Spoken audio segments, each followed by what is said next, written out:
Tour channel friends, मैं सबका अपने चैनल स्टॉक्स फॉर लाइफ पे बहुत स्वागत करता हूँ। दोस्तों, ये फैमिली डे फिल्म बस, और पता है शाम को हमारी एक वीडियो आती है स्टॉक फटाफट या फिर न्यूज़ फटाफट, जहाँ पे वीडियो एक चर्चा ने कौन स्टॉक में क्या न्यूज़ आ रही है और क्या बेस्ट बैंक लेवल इमर्ज हो रहे हैं। इतना मैं आप सबके लिए होमवर्क करके लाता हूँ। उससे रिक्वेस्ट है वीडियो के एंड तक बने को। आज के दिन बहुत बड़ी बड़ी अपडेट्स हैं। चैनल फर्स्ट टाइम होंगे सब्सक्राइब कर सकते हैं। इस तरह की क्वालिटी कंटेंट को सबसे पहले एक्सेस करने के लिए now without delaying any for time let's begin. बात की जाए, भारतीय शेयर बाजार की रुकने का नाम नहीं ले रहे हैं। क्या स्मॉल कैप, क्या मिड कैप, क्या लार्ज कैप, सब में तेज़ी का माहौल कंटिन्यू होता हुआ देखने को मिल रहा है। और इसने दोस्तों जो 20 तारीख का एफआईएस का आंकड़ा था, इसने सोशल मीडिया में ना एक डिबेट स्पार्क कर दिया है। क्या सही में भारतीय बाजार जो एफआईएस इतना इग्नोर किए थे एक समय, उनकी वापसी क्या आ सकती है? तो जी हाँ दोस्तों, आज अगर देखें ना, भारतीय बाजार में एफआईएस और डीएस ने दोनों ने बाइंग करी है। एफआईएस ने थोड़ा कम बाइंग किया, लेकिन दोस्तों उनकी आफत ना डीएस ने ख़राब किया। और डीएस को मजबूत किसने किया है? एक छोटा निवेशक जो अपने डिसिप्लिन से एसआईपी कंटिन्यू कर रहे हैं। तो पिछले कुछ समय से कैसे वही कहानी है। जितना भी दोस्तों न्यूज़ हमने देखा कि भारत के ग्रोथ को ये होगा वो होगा, भारत डिकपलिंग नहीं हो रहा है और भारत में कुछ अनरीजनेबल रैली हमें देखने को मिल रही है। सबका दोस्तों लगाम ना भारतीय बाजार ने लगाया है। बिकॉज अभी भी अगर आप वर्ल्ड मार्केट से इंडिया को कंपेयर करें, आपको समझ में आएगा कि क्यों इंडिया में वैल्यूएशंस रिच है। ऑल दो दोस्तों अनरीजनेबल वैल्यूएशन लॉन्ग रन में सस्टेन नहीं करते हैं, बट भारत ना कंसिस्टेंट वे से आने वाले 5-10 साल तक ग्रोथ करता रहेगा। ऐसा मेरा नहीं, ऐसा जेफरीज का मानना है। और ऑफकोर्स उन्होंने क्या बोला है ना, चलिए उसको एक बार देखते ज़रूर है। पहले गैस दिखाना ज़रूरी है कि सितंबर के आंकड़े अभी भी क्वाइट पॉजिटिव है। 26,000 करोड़ के आसपास एफआईएस की बाइंग और डीएस की बाइंग हमें देखने को मिल रही है। भले यूएस बाजार में 50 बेसिस पॉइंट का रेट कट हुआ, लेकिन दोस्तों इतिहास बोलता है कि जब जब यूएस में बड़ा रेट कट होता है ना, तब तक इमर्जिंग मार्केट में अच्छे इन्फ्लोस आते हैं। ऑफकोर्स भारत का बाजार यूएस के लो लिक्विडिटी की बात की जाए, ईजी लोन की बात की जाए, उससे ना बहुत ही अच्छा प्रभावित हो सकता है। 2 दिन पहले जेफरीज की बात की जब मैंने रिपोर्ट दिखाया था कि बोल रहे थे कि भारत का बाजार अच्छा तो है बट वैल्यूएशन रिच है। और दोस्तों आज ही के दिन अगर आप देखें ना, जेफरीज ने एडोर किया है इंडियन स्टॉक मार्केट को। बिकॉज मैंने क्या बताया कि ब्रोकर्स की बात की जाए, उनका स्टैंड है गिराना। तो दोस्तों भारतीय बाजार को सब ब्रोकर्स चाहते हैं, फॉरेन ताकत की बात की जाए। लेकिन वही दुख की बात है कि उनके तरफ से ना जो भी कोशिश है, भारतीय बाजार ने दोस्तों उसका मुंह तोड़ जवाब दिया है।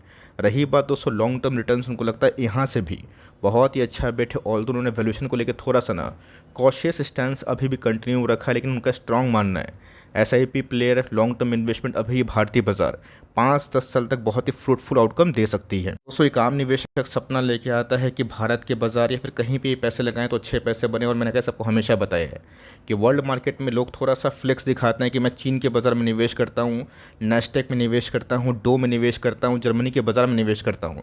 बट उनके सामने दोस्तों जहाँ पर वो जन्म लिए ना, भारत अगर दूसरे वर्ल्ड के परफॉर्मेंस से काफ़ी अच्छा परफॉर्मेंस करा, तो वहाँ पे दोस्तों आपको ऑप्टिमिज्म क्यों नहीं होता है? दोस्तों ब्लाइंड ऑप्टिमिस्टिक होना बिल्कुल सही नहीं है। मैंने हमेशा अपना स्टैंस भारत के बाज़ार को लेके ऑप्टिमिज्म वाला बताया है। बट इसका मतलब ये नहीं है कि ऑफकोर्स जो अनरीजनेबल वैल्यूएशन को मैं जस्टिफाई करूं। बाज़ार भागेगा तो गिरेगा भी, लेकिन यस अगर आपका नज़रिया 5 साल का है, 10 साल का है, तो चिंता वाली बात नहीं है। निफ्टी दोस्तों कोविड के पहले ना 12,400 का था। कोविड क्रैश आया 7,700 के आसपास आया। और दोस्तों 7,700 से ना अभी निफ्टी 26,000 का हो चुका है। बीच में गैस यही निफ्टी 15,000 के आसपास भी आया था। तो पैसे तो बनेंगे, लीनियर लाइन में नहीं, तो करेक्शन में गैस खरीदने के लिए ना पैसे बचा के भी रखिएगा। Fully fresh investment currently aggressive होकर दोस्तों वो चीज़ एडवाइजेबल नहीं है। लेकिन यस लॉन्ग रन में गैस अगर आपको अच्छा खासा डिप मिलता है भारत के बाज़ार में ना, आप उसको एंजॉय करें। ऑफकोर्स लॉन्ग टर्म जो स्टैंड अगर आपको कंपनी को लेकर ऑप्टिमिस्टिक है 10 साल के लिए, तो 2 महीना 3 महीना में क्या होने वाला है इसको लेकर चिंता ना करें। ये सोचें कि 10 साल में क्या आउटकम आ सकता है। इसमें दोस्तों बजाज हाउसिंग फाइनेंस का आईपीओ ने धूम मचाया, निवेशक को माला माल किया, पैसे 2-2.5 गुना बस 10 दिन में ही होते हुए देखने को मिले। लेकिन दोस्तों अब ना एचडीबी फाइनेंशियल का बारी है। बहुत तो पूछ रहे थे कि आईपीओ अप्लाई करना सही होगा, नाम ही आप देख सकते हैं। और सब बुल मार्केट का सबसे बड़ा संकेत यही होता है कि आईपीओ की लाइन लगती है और इसमें गैस अच्छे ग्रुप के आईपीओ अच्छा ही काम करते हैं। ऑल दो एसबीआई कार्ड ने दोस्तों बहुत ही ख़राब परफॉर्मेंस किया, बिकॉज उसका लकी ख़राब है। कोविड के टाइम दोस्तों ये आईपीओ लेके आए थे, मतलब पलक झपकते कहानी ख़त्म। ऑल दो मेरे ऐसा मानना दोस्तों कि लो इंटरेस्ट रेट पे ना बहुत सारे आईपीओ को फ़ायदा होगा, इसलिए गैस बड़े बड़े एनबीएफसी और ऑफकोर्स फाइनेंस वाली कंपनी अभी आईपीओ ला रहे हैं। वो गैस 2021, 22 और 23 में भी ला सकते थे, पर उनको अभी कंडीशन काफ़ी अच्छा लग रहा है। अभी से समझिए कि कैसे लॉन्ग रन में, मतलब अभी के टाइम जो टेलविंड्स आने वाले हैं वो कौन सेक्टर में आएंगे, कौन सी इंडस्ट्रीज में आएंगे और उसमें कौन कौन से काबिल प्लेयर हैं। इसलिए गैस बैंकिंग और फाइनेंशियल्स को ना अभी के टाइम इग्नोर करना सही नहीं है। अगर आपने बहुत दिनों में पेशेंस टेस्ट करवाया है अपना तो होल्ड करें, बिकॉज सस्ते ब्याज दर पे एनबीएफसी बहुत ही अच्छा परफॉर्मेंस देती है। इंडिया की बात की जाए, बीच में भागा था गिरा, अब करना क्या है दोस्तों। एफल इंडिया कहाँ काम करता है, इन क्लाइंट का है। अगर आप देखें तो भारत में तो ऑफकोर्स हैं, लैटिन अमेरिका में भी हैं, यूरोप में भी हैं और अमेरिकन में भी, अमेरिकन मार्केट में इनका एक्सपोजर है। अगर दोस्तों वहाँ पे 50 बेसिस पॉइंट का रेट कट हुआ है, आप समझ के चलिए कि उनके क्लाइंट के पास ना पैसे आएंगे, इजी लोन मिलेगा, एक्सपेंशन करेंगे। तो एडटेक प्लेटफॉर्म को दोस्तों वो क्या देंगे, बिजनेस देंगे। तो अगर आपने इतने टाइम होल्ड किया तो रेट कट और भी आने वाले कल में फेड ने बोला है हो सकता है।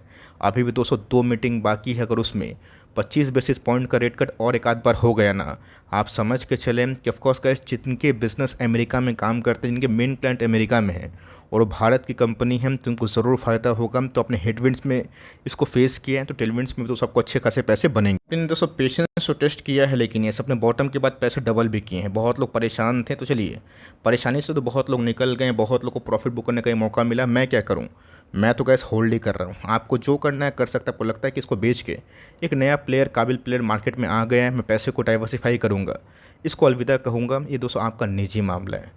बट मेरा ऐसा कैलकुलेशन है कि कंपनी को लो इंटरेस्ट इन्वायरमेंट में ना काफ़ी फ़ायदा मिलता है। और ऐसा मैं नहीं बोल रहा हूँ दोस्तों, ऐसा चार्ट बोल रहे हैं कि कोविड के बाद क्यों भागा, बिकॉज इस समय इंटरेस्ट रेट काफ़ी लोअर थे। और मेरा ऐसा मानना है कि लोअर इंटरेस्ट रेट में एफल इंडिया को बहुत ही अच्छा बिजनेस मिलने की उम्मीद है। याद होगा ज्योति रेसिन, मैंने कहा 1350 पे इसको लेकर 3-4 बार वीडियो बनाया और बोला भी कि इस कंपनी में पी एक्सपेंशन की कैटेगरी हो सकती है। और कंपनी यूरो 7000 से बहुत फेमस है एडहेसिव में, और रेट कट की शुरुआत होने से इन सब कंपनी में तेज़ी आना तय है।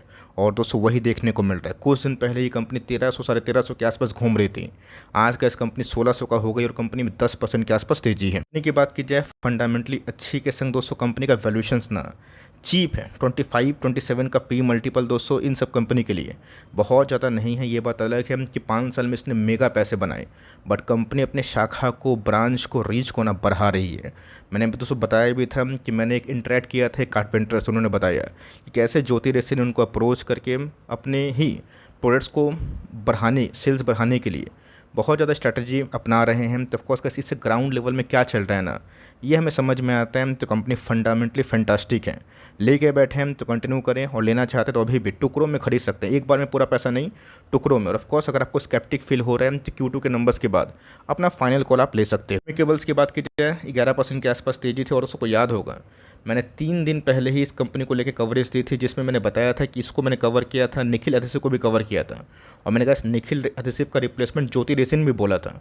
और उन समय का इस तीनों कंपनी में आज काफ़ी तेजी। और डायनामिक केबल्स की बात की जाए आज काफ़ी तेज भागा है। साहब कोई बड़ी न्यूज़ है क्या, उससे पहले का इस कंपनी 200 का मूविंग एवरेज के आसपास आई थी, और ऑफकोर्स एक सपोर्ट के रूप में ना वहाँ बाइंग इमर्ज होता है। इसलिए का इस लॉन्ग टर्म में 200 डेज का ईएमए होता है ना, इसको बहुत इंपॉर्टेंस दीजिए। और यही दोस्तों ना आपको बहुत कुछ सिखाएगा, बिकॉज सर्टेन लेवल्स बहुत इंपॉर्टेंट। और मैंने कभी भी हाइप वाले स्टॉक्स को थोड़ा इग्नोर किया, बिकॉज मुझे पता है कि अगर अनरिजनेबल वैल्यूएशन पे कंपनी चलती है तो ऑफकोर्स दोस्तों मीन रिवर्शन थ्योरी के अकॉर्डिंग वो अपने मीन पीरियड पे आती भी है। तो कंपनी अच्छी है, वैल्यूएशंस ओके ओके है, और मेरा ऐसा मानना है कि पुराने लेवल्स वाले इन्वेस्टर्स ज़रूर कंटिन्यू करें। हमने तो कैसे इस कंपनी में 150, पौने 200 के आसपास बहुत अच्छा एकोमोडेशन करने का टाइम पाया था, कंटिन्यू भी किया, पैसे 3-4 गुना भी हुए।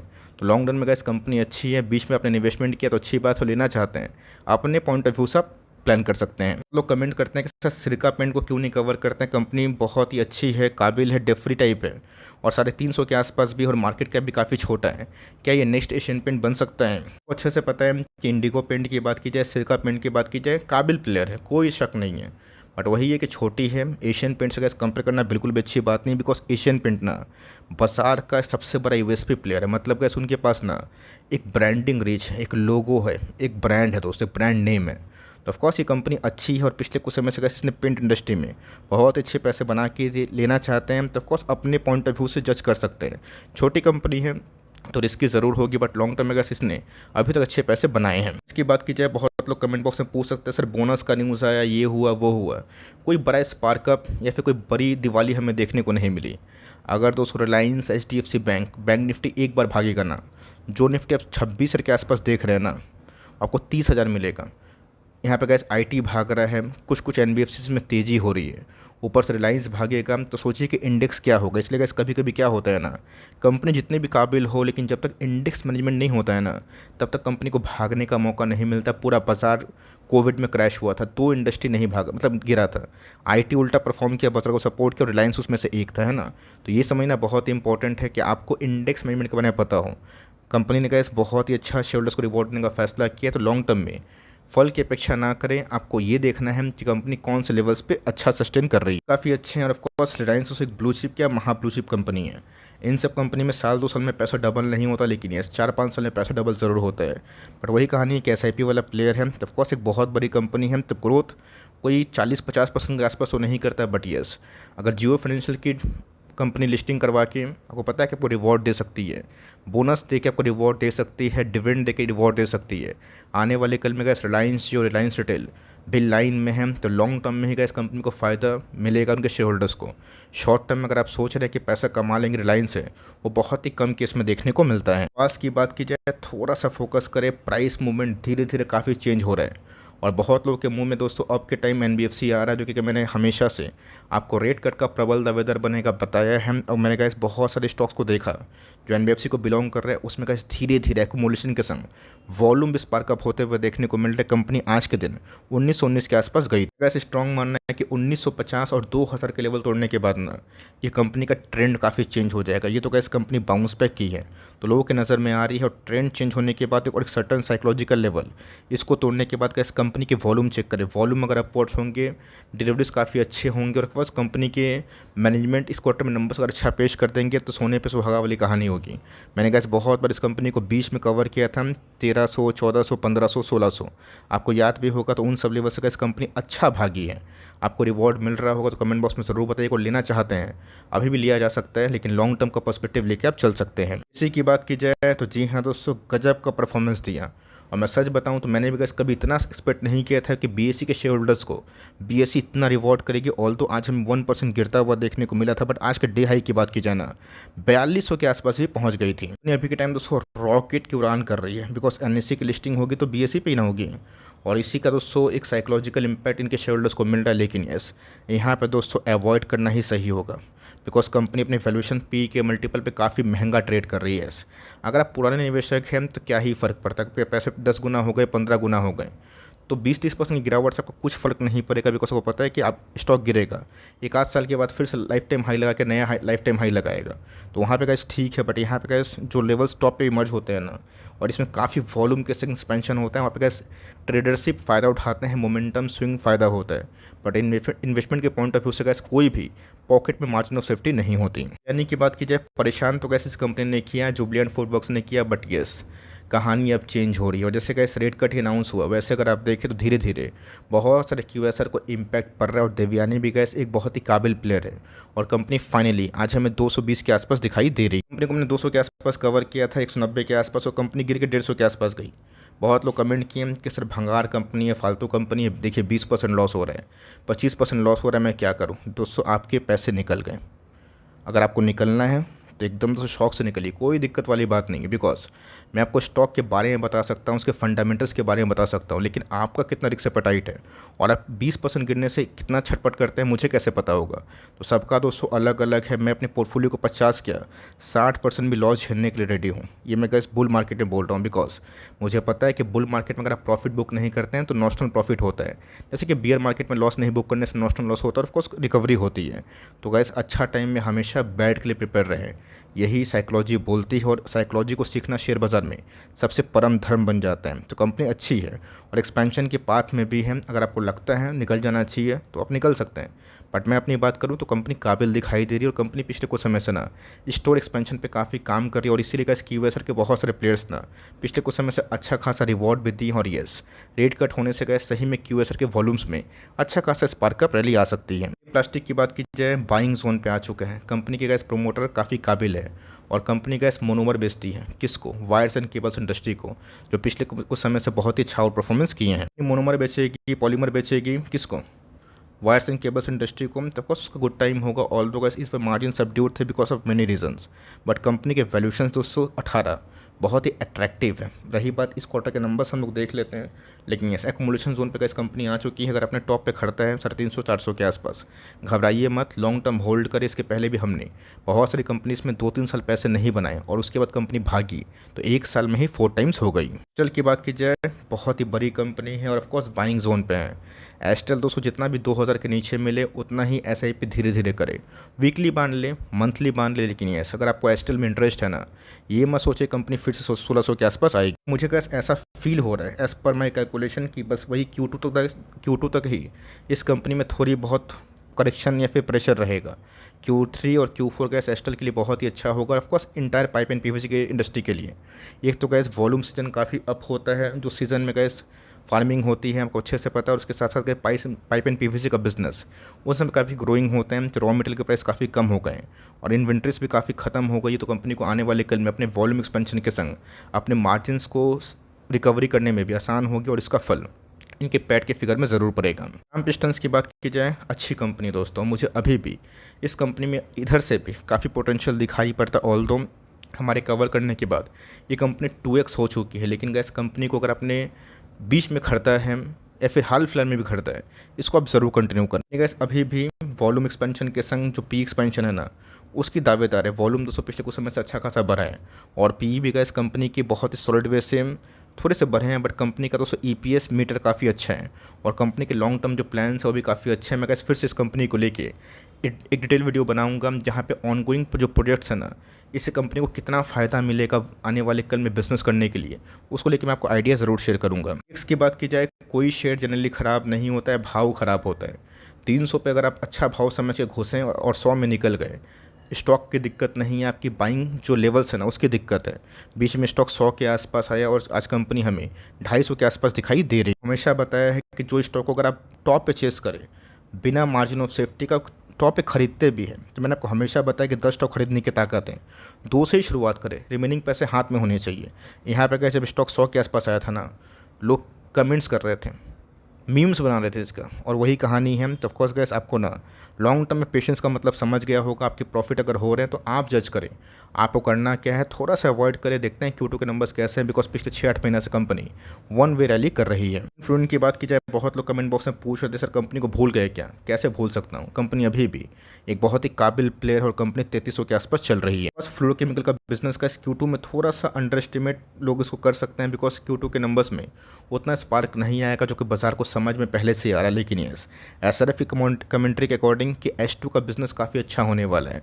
तो नवीन फ्लोरेंट गैस 3250 के नीचे एक वैल्यू देती है और उसके नीचे गिरती है, तो ऑफकोर्स गैस यहाँ पे ना और भी ज़्यादा वैल्यू इमर्ज होती है। इस कंपनी में निवेशित है तो अच्छा ग्रुप है दोस्तों, अच्छी कंपनी है लॉन्ग टर्म में होल्ड करने के अलावा, और दूसरा ऑप्शन नहीं है। बट कंपनी जिस दिन बाउंस बैक करेगी उस दिन अच्छे पैसे ज़रूर बनाएगी। मोल की बात की जाए, बहुत लोग कमेंट बॉक्स में पूछ रहे सर करना क्या है, तो मेरा ऐसा मानना है कि वही लोअर इंटरेस्ट रेट के एनवायरनमेंट में इन सब कंपनी को अच्छा खासा फायदा मिलता है। ये वैल्यूशंस की बात की जाए, वो गैस जस्टिफाई करते हैं 28 के पी के संग। लेकिन यस इस क्वार्टर के नंबर्स की बात की जाए, थोड़े से मिक्स सेट थे। ऑल दो गैस बीच में प्रोमोटर्स ने अपनी होल्डिंग को पूरा रिड्यूस करके एक फॉरेन इन्वेस्टमेंट में दोस्तों इस कंपनी को खरीदा, और जो पुराने प्रोमोटर्स को थोड़ा सा स्टेक देके और लॉन्ग टर्म में अपने बिजनेस मतलब सस्टेनेबिलिटी के लिए इस कंपनी को एक्वायर किया। हम देखते हैं Q2 के नंबर्स कैसे आएंगे। कंपनी ख़राब नहीं है, बट कंपनी का जो Q2 का नंबर्स बहुत ही इंपॉर्टेंट रोल प्ले करेगा इनके अपवर्ड्स रैली के लिए। एंटरप्राइजेस की बात की जाए, क्या गजब का रैली देखने को मिला होगा। इस मैंने बार बार आपको एम्बर के बारे में बताया था कि कैसे OEM ODM में AC मैन्युफैक्चरिंग का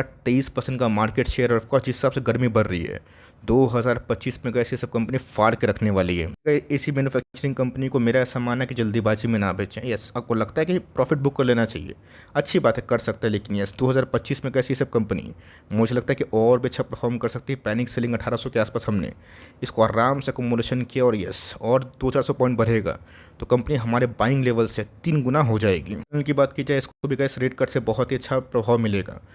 राइट नाउ कंपनी 400 के आसपास है। आपको नज़रिया अगर 3-4 साल का है तो डरने की बात नहीं है। कंपनी वेल्थ क्रिएटर पहले भी थी, बीच में खराब फेस आता है हर एक कंपनी का, बट यस कंपनी अगर 350 450 के लेवल से क्रॉस करेगी तो पुराने हाई की तरफ भी जा सकती है।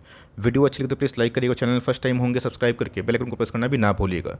दोस्तों मिलते हैं जल्दी ही, तब तक के लिए bye. Thanks for watching friends, God bless you all.